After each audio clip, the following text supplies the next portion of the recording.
Hola, ¿qué tal? Muy buenas noches, amigas y amigos de Mesa Cuadrada. Es un placer saludarlos. Gracias por acompañarnos. Espero sigan disfrutando su fin de semana. Acompáñenos durante esta media hora. Hoy hablaremos de un tema fundamental para México, pero sobre todo para el Estado de México, que es la educación en el Estado. Para ello nos acompaña esta noche la secretaria de Educación, Ana Lilia Herrera. Muchas gracias por estar con nosotros. Al contrario, un gusto estar con todos ustedes. Bienvenida. Presento, por supuesto, a Verónica Ortiz. Verónica. ¿Qué tal? Buenas noches, bienvenida, Ana Lilia. Gracias, Verónica. Pepe, ¿cómo estás? Pepe Ureña, un placer saludarte. Muy buenas noches. Gracias. Ana Lilia, un reto. Desde hace 4 meses tomas esta secretaría, un reto importante. Estamos hablando de uno de los estados más grandes del país, con un alto porcentaje de jóvenes y inmersos en lo que es la nueva reforma educativa, el nuevo modelo educativo que ya está aplicándose. ¿Qué retos estás manteniendo en estos momentos para la Secretaría y para la educación? Bueno, no es uno de los estados más grandes del país, es el estado más poblado del país. Platicábamos hace un momento de las dimensiones del Estado de México. Tenemos una matrícula de 4.8 millones de alumnos en todos los niveles educativos. Ese es un enorme reto, pero creo que además hoy vivimos un momento muy afortunado con una gran coincidencia. A nivel federal, me tocó también verlo como senadora, la reforma educativa, el énfasis presupuestal, no solamente en temas como la evaluación, que es quizás lo que más se ha discutido y que ahorita platicaremos de cómo nos ha ido en el Estado de México, sino en temas básicos como la infraestructura de las escuelas, cómo están de impermeabilizante, cómo están las bardas, cuántas aulas, tenemos comedores escolares o no. Creo que poner este tema en el centro del debate es fundamental si queremos ser un mejor país. Y bueno, pues sí, 4 meses con uno de los mayores retos profesionales, sin duda. En mi vida es la 3ª vez que soy parte del gabinete del Estado y sin duda es el mayor reto, pero también es una causa de vida, me parece fundamental. Verónica, por favor. Sí, sin duda, me parece una de las áreas más nobles que puede tener, ¿no? Cualquier trabajo. Y justo me gustaría empezar por preguntarte, porque pocas ocasiones también se da, tú lo acabas de mencionar, de que alguien que participó en la elaboración de una legislación y sobre todo de una reforma tan trascendente, a mi modo de ver, de las reformas estructurales es la más importante, obviamente la que llevará más tiempo para consolidarse y para ver sus frutos, porque estamos hablando de generaciones de estudiantes, pero sin duda el haber participado, digamos, desde el Congreso como senadora en la elaboración, en la aprobación de la reforma y después hacerte cargo, ahora sí, ¿verdad?, de lo que legislaste, casi no te dicen, bueno, ahora aplícalo, obviamente te da otra perspectiva.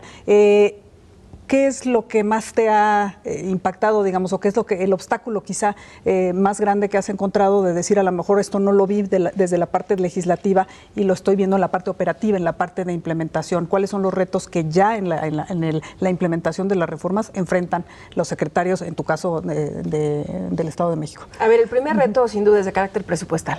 Y ahí en la administración, pues lo que tienes que hacer es eficientar. No tienes derecho a no tomar medidas que sean progresivas, que atiendan realmente la realidad, porque la realidad no cambia por decreto. Entonces, el gran reto para el Estado de México, y creo que por eso se ha llevado tan bien el tema de la reforma educativa, es que parte primero de reconocer el valor del magisterio, que es algo que se nos ha olvidado en esta gran discusión nacional que hemos tenido. Los maestros, ojalá, y miren qué fuerte lo que voy a decir, ojalá que un día se dedicaran solamente a la docencia. Hacen mucho más todos los días y lo sabemos quienes somos hijos de escuelas públicas. Están pendientes de hacer la gestión por si falta el impermeabilizante, por si falta un comedor escolar. Tienen una enorme vocación y están pendientes también de los menores. Si alguno llega sin alimento a la escuela, si alguno más vive en un entorno de violencia en su casa o en la propia escuela a veces. Bueno. Y aparte se están preparando. En el Estado de México, a ver, yo creo que una de las grandes discusiones de esta reforma ha sido la evaluación. Qué bueno que hoy el INE se está replanteando. No, hay quien le quiere sacar raja política y yo creo que no se vale en un tema tan importante. Está replanteándose el INE cómo adecuar realmente a condiciones normales. ¿Quién de nosotros ha pasado un examen de 8 horas?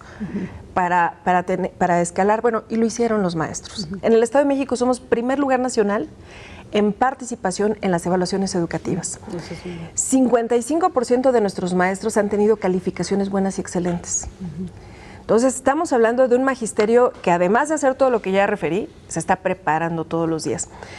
¿Cuál ha sido el reto? Yo creo que justamente una implementación progresiva.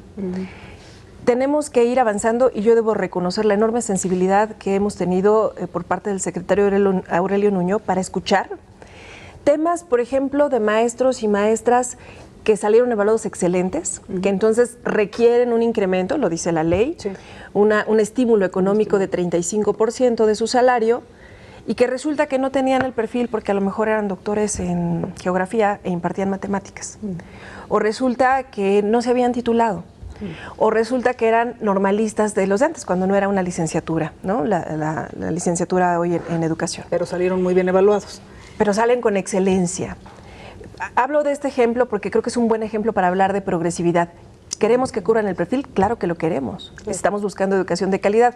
Pero si ya acreditaste en un examen de 8 horas que eres excelente, vamos a buscar entonces el mecanismo para que cubras el perfil, que es lo que hicimos ya en el Estado y que agradecemos mucho la sensibilidad que hemos encontrado en la SEP, porque ahora ya se les dio su estímulo. ¿Qué les falta? Pues alguno a lo mejor hacer el curso en matemáticas, porque tiene incluso doctorado. La gran mayoría de estos maestros y maestras evaluados excelentes tienen posgrados. Pero en el caso de que alguien no se haya titulado, ahí hay becas de titulación, que por cierto, hoy el Estado de México tiene becas entre muchas otras modalidades para titulación, que es un tema muy importante. Y pues vamos avanzando. Creo que partiendo del reconocimiento, del respeto a un magisterio que se entrega todos los días, que trabaja en condiciones muy difíciles y que lo hace bien y que queremos que sea mejor, sin duda, podemos ir avanzando. Claro. Pepe Ureña, por favor. ¿Qué radiografía tiene el Estado de México en materia educativa? Son 4.800.000 alumnos, pero en todos los niveles. En todos los niveles. Sí. ¿Cuántas escuelas? ¿Cuántas están al 100? ¿Cómo se hace? ¿De dónde se sacan recursos? Porque no bastan los que se aportaron federalmente. ¿Cómo se trabaja en ese esquema? Son insuficientes. A ver, tenemos esta matrícula, tenemos 250,000 maestros y maestras. Somos un Estado que tiene incluso un sistema estatal, además del federalizado, que es superior en número, alrededor de 104,000 maestros que pertenecen al sistema estatal. Ofrecemos 24,000 servicios. ¿Y cómo estamos? Pues con enormes retos. De acuerdo con el censo, que también ha sido, hay que decirlo, porque no estaba y hoy está. No sabíamos ni cómo estaban las escuelas. Exacto. Hoy existe un censo muy claro y de acuerdo con los datos del censo, alrededor del 10% de nuestras escuelas tienen condiciones francamente preocupantes.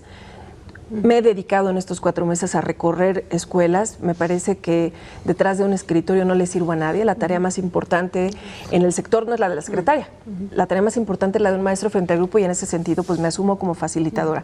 Y lo refiero, Pepe, porque es tan dura la realidad y tan compleja la realidad en el sistema educativo que a veces llego a una escuela, el equipo antes hace una pregira, revisan, platican con la directora o el director y le dicen qué es lo que más hace falta. Revisamos y podemos llegar con un compromiso en esa gira. Puedo platicarles que estuve en una escuela en Nesa el otro día, una escuela que tiene 50 años. Llegué, lo que había pedido la directora era reforzamiento de un barandal e impermeabilización. Cuando recorres la escuela, verdaderamente ves que se necesita casi volver a construir. Entonces ahí hay un reto enorme, difícilmente puede ser medido en números.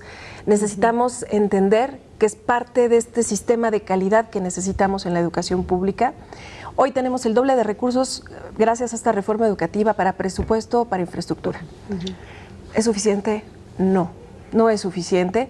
Pero sin duda hay un esfuerzo en equipo. Debo decir que en mi estado muchos alcaldes le invierten a las escuelas. Ayer estuve inaugurando, por ejemplo, en La Paz, arcotechos, que son una maravilla hoy en las escuelas, son muy demandados. Para las áreas. Claro, que fue un esfuerzo, una gestión de una diputada federal, ¿no? Y que el ayuntamiento ejecutó la obra. Entonces creo que hay, por fortuna, un gran trabajo en equipo. Y creo que por eso en estos tiempos de presupuesto yo levanto la mano y digo, por favor, educación, no le recortemos. Sabemos que es un momento internacionalmente difícil en lo económico, pero también creo que si no logramos priorizar y definir cuál es la meta que queremos alcanzar, pues difícilmente vamos a lograrlo. Creo que uno de los ejes centrales es justamente esa coordinación entre todos los participantes, desde los padres, los alumnos, los 3 poderes del Estado, las instituciones educativas, en fin, un esfuerzo general para que justamente la educación sea una de los éxitos de estas reformas que se aplicaron desde que entró el presidente Enrique Peña Nieto. Vamos a hacer una breve pausa, regresamos con más información. Estamos hablando sobre pues la educación en el Estado de México. Regresamos.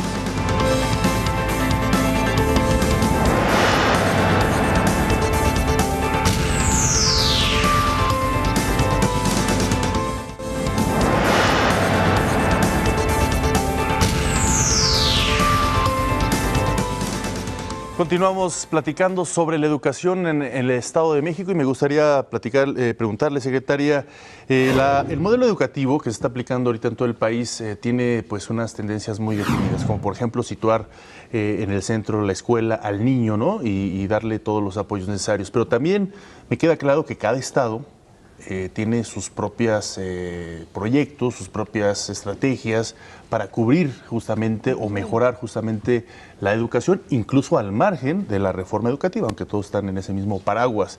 En ese sentido, me gustaría preguntarle cuáles son los apoyos que el Estado de México está otorgando de manera directa a los alumnos, a los jóvenes estudiantes del Estado de México. Bueno, tocas un tema que nos enorgullece profundamente. Hoy el Estado de México está convertido en la entidad que más apoya a sus estudiantes. Solamente este año, Omar, se van a entregar 200,000 becas en 25 modalidades. Y te puedo decir que es enormemente satisfactorio ver que una chica que viene de Capuluac, si ustedes comen barbacoa aquí en la Ciudad de México, viene de mi estado, de Capuluac, que son grandes productores de barbacoa, muy buena. Me encontré el otro día con una historia de una chica, su papá es barbacoyero, venden los fines de semana, a eso se dedican aquí en la Ciudad de México, barbacoa. Con un gran esfuerzo se mantuvo en la escuela, con un promedio muy alto, arriba de 9, y esta chica recientemente se fue a estudiar acupuntura a China. 3 meses becada al 100% por el gobierno del Estado de México, desde luego con participación también del gobierno federal. Entonces, yo creo que hoy que podamos decir, estamos invirtiendo en educación, estamos invirtiendo en el presente porque no es el futuro. Si ellos están mejores preparados en un mundo tan competitivo, pues nos tiene que ir evidentemente mejor. Estas becas, por ejemplo, para ir al extranjero empezaron con un presupuesto de 8 millones de pesos, un poquito menos. Hoy van en 80 millones de pesos. Se han ido casi 2,000 alumnos a estudiar al extranjero. Pero tenemos becas, como platicábamos también al inicio, para las mujeres que son jefas de hogar, Verónica, que es un tema muy importante. Son sostén de su familia, tienen el reto además de cuidar a la familia, de protegerla, pero a veces pues no tienen un buen trabajo porque no tienen, fueron mamás jóvenes, truncan los estudios, exacto. Hoy estas mujeres pueden tener una beca si acreditan que están estudiando, incluso en línea, porque bueno, pues ser jefa de hogar no es un tema sencillito, pero siempre son mujeres muy aguerridas, mujeres muy entronas, hoy pueden tener una beca. Tenemos becas para menores que viven con alguna discapacidad. Ellos pueden ser becados desde preescolar, es un gran tema de inclusión que todos debemos entender, desde preescolar hasta nivel licenciatura. Entonces, estas becas también son muy importantes. Becas para evitar la deserción escolar en tercero de secundaria. Ustedes saben, nosotros tenemos una cobertura casi del 100% a nivel secundaria en el estado, 98.5 más o menos. Pero cuando pasas a la preparatoria, ahí viene el gran brinco. Prácticamente estamos hablando que 3 de cada 10 jóvenes que deberían estar en la preparatoria, en bachillerato, no lo están. Queremos reforzar justamente el último año de secundaria, porque también muchos jóvenes se nos van, porque ya están como en edad de trabajar, porque ya el dinero escasea en casa, la necesidad y la inquietud luego apremian también. Queremos anclarlos y queremos que esos jóvenes que a lo mejor no son de 10, pero que quieren permanecer y deben permanecer en las aulas, puedan hacerlo. Estas becas se inauguraron a partir de este ciclo escolar. Bueno, pues importantes esfuerzos del Estado que son independientes a lo que se genera dentro del modelo educativo. Así ya es el caso aplicado, ¿no? a un Estado en concreto. Y tocaste un tema importante porque si bien es en educación básica, digamos, la cobertura es muy, muy alta y el reto es la calidad ahora, el tema de justamente a la hora de que pasan a preparatoria y después lo que sigue, porque el darles oportunidades a estos jóvenes, muchas veces, justo lo que tú decías, cuando empiezan a un poquito de círculo vicioso de que empiezan a necesitar dinero, ya encuentran a lo mejor un trabajo, son chicos que ya tienen a lo mejor entre 16 y 18 años, que ya trabajan, y entonces eso los va alejando de la posibilidad de seguir estudiando, porque pues, ya empiezan a hacer sostén o apoyo en las familias y demás. Entonces estas becas me parecen muy importantes, pero también la oferta educativa. ¿Qué hay después de terminar la educación media y media superior? qué opciones adicionales hay, y me parece que en el Estado de México han puesto énfasis justamente en la parte universitaria, en la parte de carreras técnicas, ¿no? Y demás. Y hay una gran oferta. A ver, primero decir que en el Estado de México fuimos pioneros de lo que hoy se llama, en la región centro del país, un lugar para ti.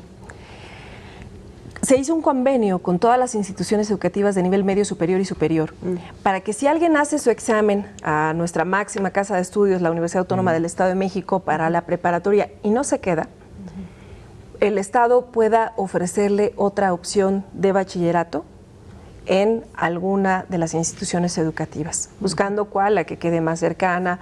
Es decir, los jóvenes van dando estas preferencias que quieren. Pero si ustedes se fijan, hace ya un rato que en el Estado de México dejó de ser tema este de los rechazados.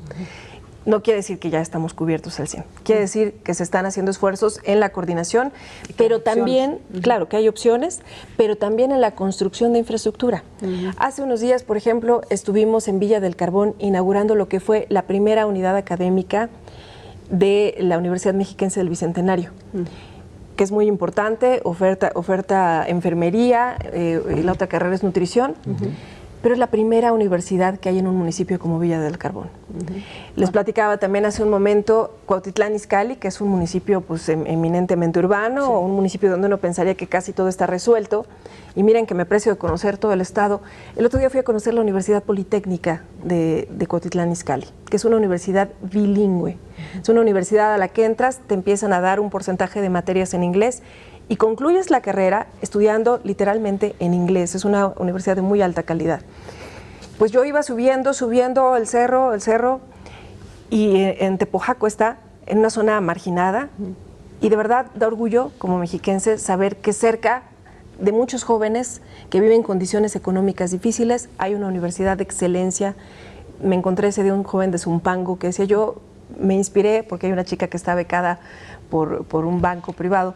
Y decía, me inspiré en ella porque la vi en la televisión y dije, yo tengo que estudiar ahí, porque puedo ser mejor, ¿no? Entonces, saber que hoy tenemos instituciones educativas más cercanas es una gran noticia para el Estado de México.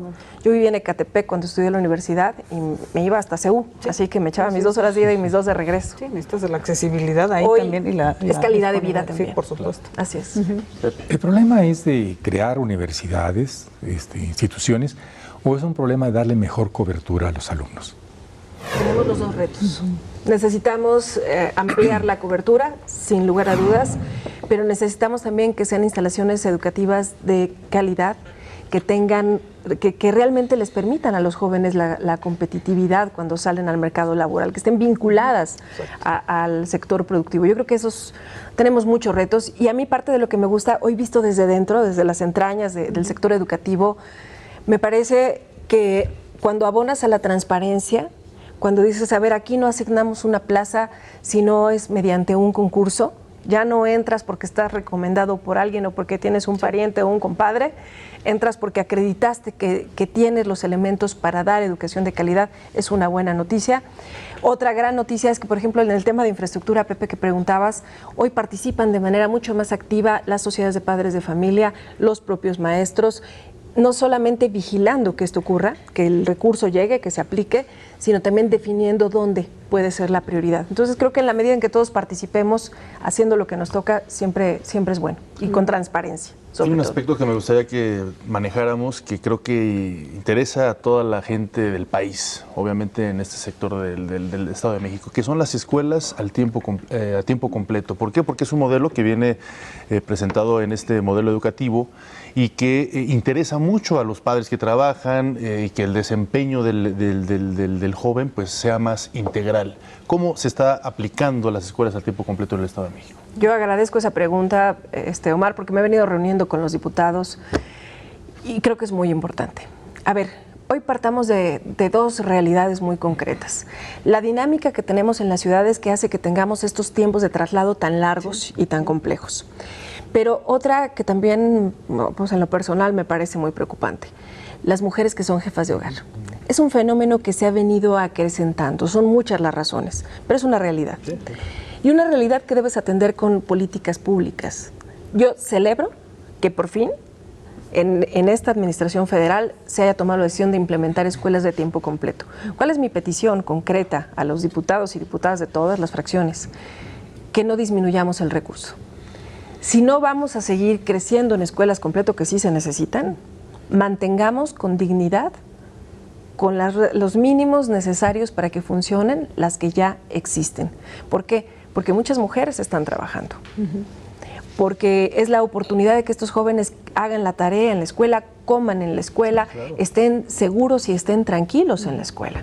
Y estás tranquila como mamá, si te puedes ir a trabajar sabiendo que tus hijos están seguros, que no están creciendo en la calle, que no están creciendo frente a la televisión, que no están creciendo frente al internet, ¿no? Los riesgos hoy están en todos lados, así que no están solos, exactamente.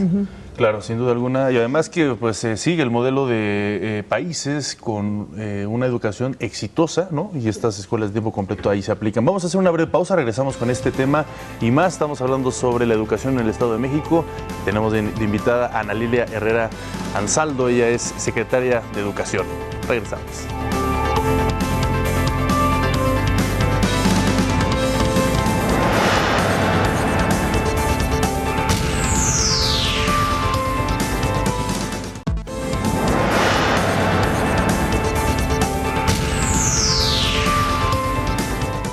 Gracias por continuar con nosotros. Estamos hablando de la educación en el Estado de México. Pepe. Sí, hablábamos fuera de grabación sobre el magisterio. ¿Cómo está el magisterio del Estado de México? ¿Cómo se ha logrado mantenerlo a salvo, sin contagio, de la demagogia, los mitos, las mentiras en torno a la reforma educativa? En el Estado de México tenemos dos sindicatos, el CENTE y el CEMSEM, que es el estatal. Dos secciones del CENTE, la 17, la 36, que por cierto se renovó hace 8 días prácticamente, con una gran civilidad, con orden. Hay que decir primero que el magisterio en el Estado de México está cumpliendo con su responsabilidad frente a grupo y está viendo en la evaluación una oportunidad de mejorar su condición laboral, que eso es algo muy importante. En el Estado de México, la instrucción del gobernador Erubiel Ávila es ni un paso atrás en los derechos laborales del magisterio. Entiendo que además así es y así debe ser a nivel incluso nacional. Pero para nosotros es muy importante preservar y dar esta certeza a los maestros. Inquietos algunos, Pepe, porque yo creo que ha permeado de pronto este discurso no siempre responsable, que busca sacar raja política, si me permiten la expresión, para que todos lo entendamos. Inquietudes de pensar si la educación se va a privatizar.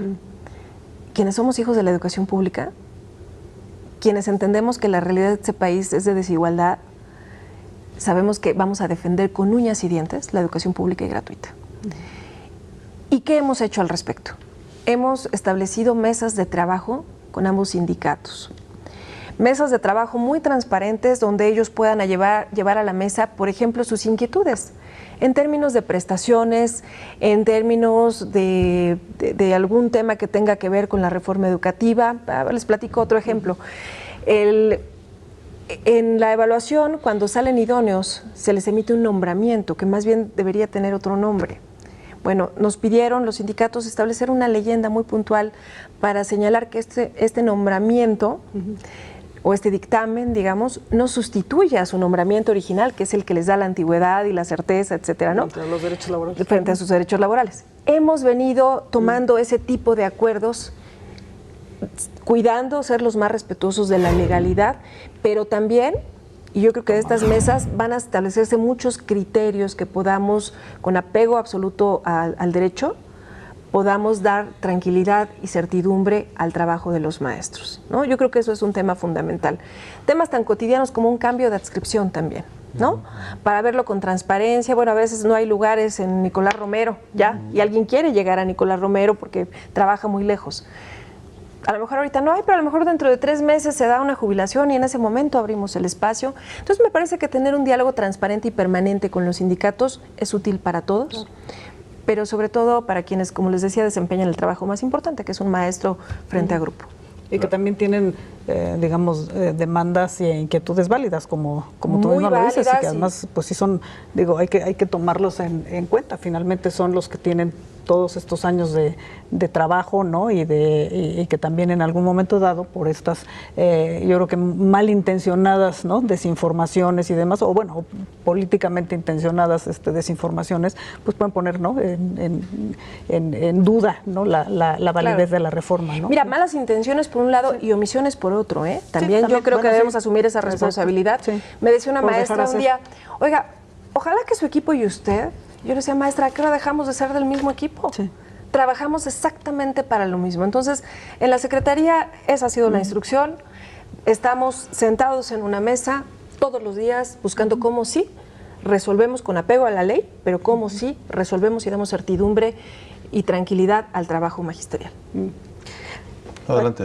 Yo, bueno, es que tengo una pregunta que teniéndote aquí no quisiera dejar de hacerlo. A nadie escapa que el año que entra hay elecciones en el Estado de México y me parece que una inquietud, digamos, de la ciudadanía en general es qué pasa con los apoyos, qué pasa con las becas, todo lo que nos estás diciendo, que además me parece muy encomiable y bueno, me encanta el tema de las becas que platicábamos, ¿no? De los chicos con discapacidades, de las jefas de familia, de los jóvenes, de los vales y demás. ¿Cómo podemos tener la garantía, la ciudadanía, de que estos están blindados de cualquier intento de uso electorero que desafortunadamente en otros, ¿no? lugares hemos visto y que bueno, pues también es una inquietud ciudadana? Claro, y muy legítima. A ver, la primera garantía que me parece debemos dar es transparencia. Todas nuestras becas tienen puntualmente reglas de operación. Quiero decirte además que están en línea y yo quiero invitar a que puedan entrar a la página de Gobierno del Estado, a la Secretaría de Educación y puedan conocer estas modalidades de becas, pero además registrarse en línea. Nadie tiene derecho a lucrar con la necesidad ajena. Y en este caso con la oportunidad de un joven para prepararse, para salir adelante, para que su mérito y su esfuerzo se reconozcan. Así que yo te diría, son becas que además no surgieron ayer, tienen ya prácticamente 5 años implementadas, han sido presupuestos crecientes, pero hay esta garantía sobre todo de transparencia, ¿no? De que no llega alguien a tu puerta a ofrecértela y a decirte que si haces tal o cual, no hay ningún condicionamiento, hay reglas de operación perfectamente claras y transparentes. Y la normatividad en el Estado de México nos permite, nosotros tenemos abiertas las convocatorias prácticamente lo que resta del año, así que por fortuna no entraremos en ese momento de suspicacias. Manuel, a mí me gustaría preguntarte un tema que creo que ha gustado mucho en los programas del INADEM a nivel federal, que es toda esta cultura del emprendedor. ¿Cómo, y que ha tenido mucho éxito, son de los programas, porque además contribuye a generar empleo, contribuye a buscar nuevas herramientas por parte de los jóvenes? ¿Cómo está, qué está haciendo el Estado de México en materia de emprendimiento para la educación, no en pro de la educación? Nos estamos vinculando, estamos muy vinculados, haciendo trabajo en equipo con la Secretaría del Trabajo en el Gobierno del Estado, también en el ámbito federal, y se vienen impartiendo capacitaciones a los jóvenes, particularmente en bachillerato y en nivel licenciatura. Sí es muy importante, porque además es parte de una cultura que creo que nos falta a los mexicanos, estamos pensando en ser empleados, y yo la verdad me encuentro con gratísimas sorpresas cuando voy a las universidades. Tenemos un sistema estatal de universidades también muy importante, y les pregunto qué quieren estudiar o a qué se van a dedicar. Yo te diría que casi 7 de cada 10 no están pensando en ser empleados. Claro. Están pensando en emprender un negocio, están pensando en prepararse, en tener ideas, y lo venimos fomentando todos los días a través de pláticas, efectivamente, con el Instituto Mexiquense del Emprendedor. Tenemos empresarios muy activos y muy participativos en el Estado de México que van llevando conferencias, que van llevando casos de éxito, y estamos en esa parte. Y la otra que es fundamental es vincularnos con el sector productivo. Hay estudios también en el Estado de México para saber qué están requiriendo las empresas, qué perfiles están necesitando. Viene la oportunidad del nuevo aeropuerto de la Ciudad de México, pues que será prácticamente instalado en el oriente del Estado. Así es. Y que hoy, por ejemplo, la Universidad Autónoma del Estado de México está ya con carreras en aeronáutica, vinculándose los servicios. Entonces, sí hay todo un ejercicio, seguramente falta, pero es un ejercicio permanente y cotidiano para nosotros. Pues muy bien, muy interesante. Lamentablemente se nos terminó el tiempo, llegamos al final de esta media hora de Mesa Cuadrada. Gracias por acompañarnos y por supuesto gracias a Ana Lilia Herrera Ansaldo, quien pues es secretaria de Educación del Estado de México, por habernos compartido en qué están, cómo se están moviendo y cómo están participando para esta importante labor educativa. Gracias. Gracias a Verónica, gracias a Pablo. Gracias. Buenas noches. Gracias. Buenas noches, gracias a ustedes por acompañarnos. Nos vemos el próximo domingo en otra Mesa Cuadrada.